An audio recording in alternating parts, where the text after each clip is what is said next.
দর্শক এই মুহূর্তে আপনারা দেখতে পাচ্ছেন গণ অধিকার পরিষদ কালো হাতছায় হাতছানি দিচ্ছে নির্বাচনের উপর যে যৌথ বাহিনীর হামলা হয় সেই হামলার নেতৃত্ব কিন্তু সেনাবাহিনী হয়েছিল। এবং আপনারা দেখেন দেখতে পাচ্ছেন পুরানো পল্টনে রাস্তা সব দিকে রাস্তা ব্লক আউট করে এই ওয়াকারের যুদ্ধ ছিল। এই বাংলাদেশ থেকে পালিয়ে যাওয়ার সুযোগ করে দিয়েছেন ওয়াকার। আপনারা দেখবেন এই আওয়ামী লীগের প্রায় 600 নেতৃবৃন্দ এই ওয়াকার ক্যান্টনমেন্টে রেখেছিল। আসলে তার উদ্দেশ্য কি?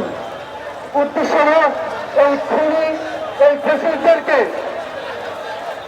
একদিন করা।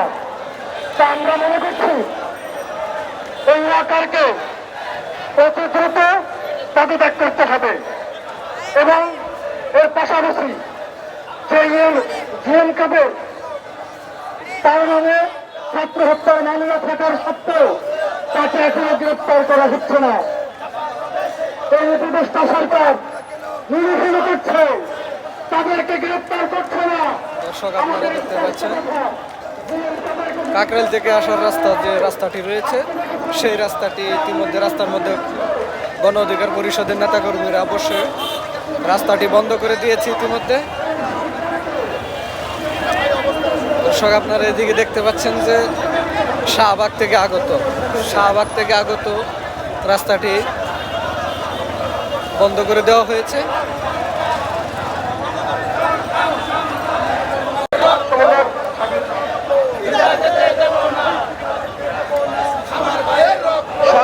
দেখতে পাচ্ছেন রাস্তায় আগুন জ্বালিয়ে গণ অধিকারের নেতাকর্মীরা কিন্তু আন্দোলন চালিয়ে যাচ্ছে এবং সেনাপ্রধান ওয়াকারুজ্জামানের বিরুদ্ধে বিভিন্ন ধরনের বক্তব্য দিয়ে যাচ্ছে।